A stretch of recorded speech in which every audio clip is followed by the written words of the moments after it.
Well, the whingers and the whiners have got plenty that keep them busy when it comes to roadworks around Adelaide at the moment, don't they? But the reality is it's short-term pain for long-term gain. We've got to look at the big picture. We've also got to remember the jobs such projects create and the long-term benefits to motorists when the new roads are all up and running. Now, one such project, of course, is the Northern Connector. So let's have a look at what it's all about. Joining us now is Paul Kermode from the Department of Planning, Transport and Infrastructure. G'day, Paul. Good afternoon. Thanks for coming in. We've got Tim Cornish on the phone, who's with Leasehold, which is the major contract company. G'day, Tim. Hi, Alan. How are you? And we've got Dyon Marshall, who's just started work. He's a former Holden worker. So this is a classic example of a new operation creating new employment. How are you, Dyon? Good, thank you. How are you? Thanks for coming in. Good, mate. Listen, first up, Paul, I'll get you to explain the Northern Connector. We all know about what's happening down south. This is out north. Can you explain what the project actually is? Absolutely. And the south and the north actually, long term, it's part of our goal to join them all up together and have a complete north-south corridor, which we have some bits that we'll need to fill in between times, but that would get us from Galway all the way through to Port Noarlunga in one continuous thing. And this Northern Connector is a major part of that. So this is going to link up from the Northern Expressway through to the Port Road Superway and the South Road Superway. So that's 15.5 kilometres we're doing in one lot. So it's a major kind of part of that north-south corridor. And what that's going to mean when it's finished is you'll be able to have an unimpeded trip from Galway all the way through to Regency Park via the Northern Expressway and the South Road Superway, or from Galway to Port Adelaide via the Northern Expressway and the Port River Superway. So you can imagine the benefits that's going to be for people going from Adelaide or from Port Adelaide through to the northern suburbs, through to beyond there to Galway, to the Riverland. And what we'll find to Port Wakefield Road, as anyone who's travelled on that would know, has an enormous amount of heavy vehicles on that. Quite a few of Adelaide's most sort of heavily, the intersections that have the most heavy vehicles going through them are on Port Wakefield Road. Right. So and this will alleviate that. So instead of using Port Wakefield Road to get to Port Adelaide or to get out to the northern suburbs, we'll find people going on the Northern Connector. That's going to have really good benefits for freight productivity for people needing to use that, but also for people on Port Wakefield Road. There's going to be safety benefits by not having as many heavy vehicles on there, and also just for the general amenity traffic flow through there. It's going to be fantastic. You talked about jobs beforehand. There's around 480 full-time jobs per year on construction for this, and there's some very strong local job targets, which Tim can talk to later on. As we said, major component of the North-South Corridor project, and we're using wherever we can local people to do the jobs and local products to get it done. So where are we at with it at the moment? What stage are we at? So we're still in the early stages. We've done we've done a lot of the major excavation earthworks that need to be done. Anyone who's been down around the southern end, so around Wingfield of it, will see that we've got some piling works going for the major bridges there. So that'll be... There's 4 major interchanges. That's one of them. So that's a real visual sign that the things are going, progressing along nicely. But as you can imagine, 15.5 kilometres, it's a significant amount of earth that needs to be, for things to be. And how many lanes is going to be both ways? So it'll be 3 lanes both ways. No traffic lights, so it's going to be a really quick, easy ride through there. For heavy vehicles, for other people who want to get out, as I said, from Port Adelaide or from the city through to the northern suburbs, through to the Bros or the Riverland, wherever they're going there. Hey, listen, Paul's called in from Ottawa. G'day, Paul. Hello, how are you today? Good. You got a comment? Yes. Where you got On the Run and the White Horse Inn, we have road trains pulling out from there and heading towards the city. Is there going to be a different avenue for them so they don't come out onto the Port Wakefield Road? You have to pardon me, struggling to exactly picture where you're talking about, but certainly the intent of this project is to take those heavy vehicles off of Port Wakefield Road and put them onto the Northern Connector. We'll have 4 major interchanges, so with the Northern Expressway at the Waterloo corner, there'll be one at Bolivar and one at the South Road Superway, so they're the main access points for people to get onto the Northern Connector, but yeah, as I said, certainly the intent is that this is going to provide heavy vehicles with a much quicker, better way to get where they need to go. And obviously, I would predict that they'll take that up rather than using Port Wakefield Road. Yeah, well, I mean, if it's going to make their trip faster, and more economic because there's no traffic lights, there's an advantage for a start, isn't it? Absolutely. A huge incentive for them to use it. So how long is the project going to take, Paul? So it's due for completion late 2019, so December 29, and as we sit here now, everything's going on target, going well, so that's the date we're working towards and doing everything we can to meet that target. And has it sort of been coordinated that the whole thing will all finish at one time, or is it going to be, there will be some stages that, but the full project completed by December 2019.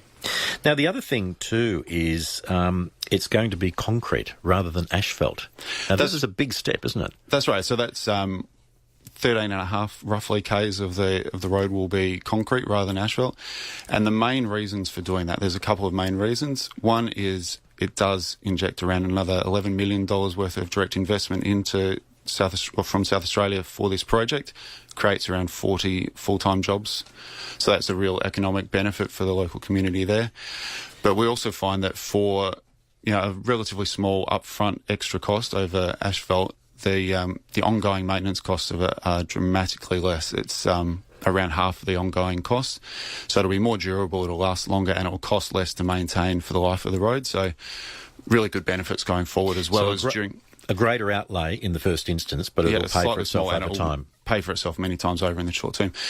Interestingly, if anyone's gone out there, we're actually making the concrete on site. There's been a batch plant that's been moved in, and over 4 days that was brought to the Northern Connector site office, installed on site, and we're going through just testing and commissioning of that now. So hopefully around the end of the first quarter next year, we'll start laying the first concrete roads made from concrete built on site, which is a fantastic thing. That allows us then to really have that real quality control. And as you can imagine, there's an enormous amount of concrete we're going to need. It's absolutely. Around 170,000 cubic metres, I believe. And wow. I was doing a bit of research on the way. I think an Olympic-sized swimming pool is about 25,000, so it's many, many times over that. How thick's it going to be, do you know?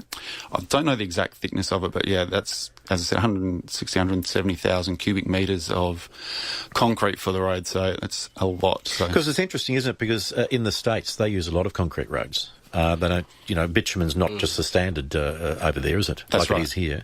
Yeah. So yeah, we're, as I said, the main reasons for doing it, that ongoing maintenance cost, and also the extra jobs and extra investment that doing it this way is going to allow us to do through the project. Let's call in Tim Cornish, who is working on the project for Lendlease. How are you, Tim? Very well, thanks, Alan. Yourself? Do you know how thick this concrete's going to be? I don't, Alan. Don't, okay. No. We'll get to the bottom of it. Hey, listen, this is one project that your company is heavily involved with. What's it mean for you guys? So when Lendlease was awarded the contract to deliver the Northern Connector project, one of the things that we really identified was local jobs for local people to deliver this project. We looked to establish a platform at Waterloo Corner on the site, out at the NorthHub site, and out at the project site we established the NorthHub facility, which is an on-site training platform and employment platform for vocational education and training and other service providers to meet on-site with industry partners and subcontractors to create employment and stimulate local jobs for local people on the project. So as a part of that, we developed a employment development team at NorthHub. And NorthHub's a very unique setup where we have services on site that provide HR support and training support, recruitment support, and also pastoral support to those workers joining us on the project.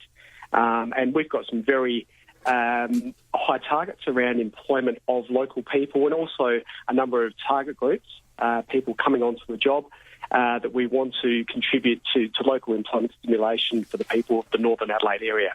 So one of the unique things about this is not everyone, of those 480-odd jobs or, 500, they're not all fully 100% qualified, ready to go, hit the ground with their feet running, so to speak. You're actually willing to take them on and get them up to speed in your own time. Yeah, that's correct. A part of our contractual obligation and a part of our social sustainability drive is to bring people onto the job who might not have otherwise gained that sort of opportunity. So we've got a number of employment targets which include people coming out of Holdens and other displaced automotive workers.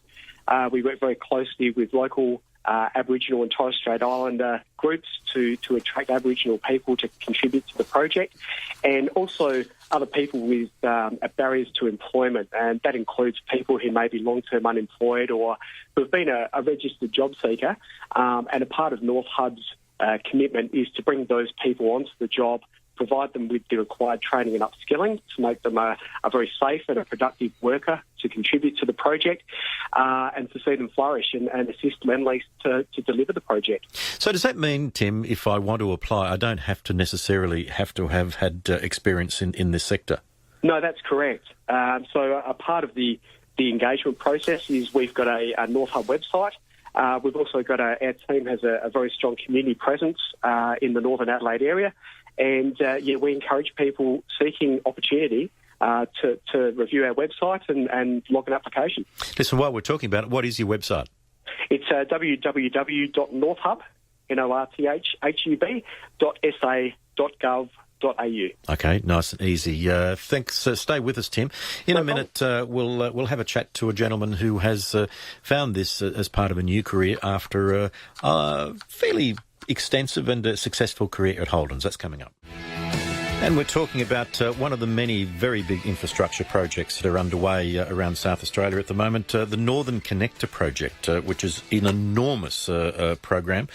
Create about 480 to 500 jobs just immediately, but probably a few more around the edges as well, because we have to keep in mind, we can put this to Tim Cornish, who's with Lendlease. Tim, it's not just the direct jobs that you actually create with a project like this, it's the support jobs as well for a lot of your suppliers.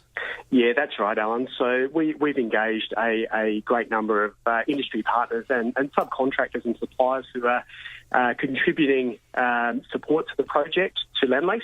And with those support requirements, we have the same management responsibilities to pass on our target group employment objectives to the supply chain and subcontractors. So not only Lendlease is striving to achieve a number of these employment objectives, but we're really pushing that down the chain to those suppliers and subcontractors. Yeah, fantastic stuff. Joining us also is Dyon Marshall. Now, Dyon, you're a classic example of how this project has given you a completely new opportunity. You were at Holden's for how long? 20 years. 20 years? Yeah. Okay. And now you're a safety officer at Lendlease? Correct, yeah. So how did this all unravel for you? So obviously, like you were saying, I did my 20 years at Holden's. Majority of that time was in the actual quality department. And when the announcement happened in 2013, it was a really good opportunity for me to stop and obviously think about my plans going forward and what I wanted to do as in my career aspects. So I, obviously chose safety and went back to TAFE and studied for the next 3 years. In the last year of Holden's, our safety advisor actually left, so I was very fortunate enough through the senior leadership team at Holden's to give me that opportunity to actually do the role. Okay, yeah. Which put me in a good step going forward. So that's what that process was about. And like I was saying, I finished studying in probably about a month before Holden's closed up and applied for the job. And obviously very fortunate enough to be successful, and yeah, it's just been amazing. So this is a whole new chapter of a whole your new career chapter is about to begin. Yeah, you know, it was very daunting, obviously, and it was very anxious to start in a new field. But you know, from day dot, the Lendlease, I guess, organisation, the people, the culture has just been fantastic support. So I've actually been, I guess, assigned a mentor. So, I'm buddied up with him. That he's nothing but helpful advice, information. So it's me asking him those, repeat questions like 100 times a day. So, it's just been, the whole experience has just been unbelievably successful and very fortunate. And it does show that, when you're given that opportunity, as you were when the announcement was first made, you're given the opportunity to actually decide what you wanted to do and start heading in that direction. Yep. You're pretty silly not to take up that offer, aren't you? Without a doubt, pretty much from the get-go in 2013, I enrolled in TAFE SA and, started on a basic level and, was able to fulfil my studies in that time frame that I set myself. So, very fortunate. So what's this done to you personally? Okay, we'll talk professionally. What's it done to you personally for your personal life? Oh, look, this was without a doubt the biggest change in my life. Very daunting in probably the last couple of years after getting that announcement. It was that beast in the back of your head that this was all coming to an end. But, look, I think on a personal growth level, I've gone through that event now, so I'm over the other side, and just, I can't say enough how fortunate I am to be in such a great organisation. I guess, just cutting-edge organisation that takes their safety, to the extreme. One of the biggest transitions you're going to have to come to grips with is you're an outside dude now. Yeah. You're not working in the Holden plant. That's you're right. actually outside, walking around with your helmet on. Yeah, so... Put your sunscreen on, won't you? Sunscreen, and it's definitely a massive change in environments, but change is good as a holiday, and that's what it's all about. The other thing too, Paul, is projects like this actually pushes the technology that's being used all the time. We were just talking during the break off air that we think the concrete is about 250 That's right. mils thick, and it's got Rio through it. But the machinery that's going to be used to actually lay this thing, it's state of the art. And we're always looking for ways to improve, to innovate, and that's exactly right with the project we've got here. And people would have seen, we talked earlier about the north-south corridor, the Darlington project. There's some bridges that need to be built there. They actually managed to build those. The first of those bridges was installed, built off-site, put onto some self-propelled modular transporters. That was amazing. I saw that. And it was, over the course of one weekend, gone from off-site to in place. And what that means is that there was so much less impact on traffic. There would have had to have been repeated closures to get that built on site, but that team was able to do that within the one weekend. But I guess there's not a risk, but that was uncharted territory for the project team to do that. So they needed to go through a lot of steps to make sure they could do it safely and effectively, and great credit to them that they were able to do that. And similarly with the concrete, I guess here, it's not something that's done in South Australia traditionally, but for the reasons we talked about before, it's better employment, good economic outcomes, lower maintenance costs going on. So let's do it, and let's take that step and be the first one to do it, and it's a great credit to the team. You just mentioned those bridges down south. I mean, they make television series about these big moves, which I love on TV, on SBS and so forth. And here we are doing it in Adelaide. That's what struck me about it. I thought, we're leading the pack here. And we were blown away by the response too from people. There were hundreds of people came out during the course of the weekend to have a look live. We were able to turn around some time-lapse photos and video of the bridge move going in, and the numbers of people who were interested in commenting on it and looking at that was almost unprecedented for us. It was very, very good to see. And you're right, you just take a half a step back and go, wow, we're doing this in Adelaide. It's fantastic. Yeah. So a bridge, being moved inch by inch, and there's a bloke walking around with a remote control in his hand, controlling the vehicle. I mean, it's just amazing. Yeah, and that's, again, something that's more common overseas. Yeah. Apparently in Europe it's pretty much how they do it a lot of the time, but not done here, certainly not done in South Australia, not done at this scale within Australia before. So, they've done it, and... it's great credit to them. It's fantastic to see. Good stuff. Tim, back to you. People, are you still looking for employees for the project? Yeah, look, employment's continuing to ramp up on the project as delivery continues. So yes, we've got a multitude of roles currently advertised on the NorthHub website. And that'll continue really, Alan, until as we push into early 2018 with more of our structures delivery coming online. So the answer there is absolutely yes. And I don't necessarily need any formal qualifications in the construction industry. No, not necessarily. We, as Dyon's talked about, he obviously had a very good range of safety skills in the automotive industry, and the skills that Dyon's brought are purely from the automotive industry. So really our objective at NorthHub, we've got a dedicated team around training and upskilling, and also a mentoring system within the teams to really, they're very committed to upskilling the workforce that we bring in, no matter where they come from. And so the likes of Dyon coming onto a civil construction work site, it's a new environment for him, and there's a lot to learn.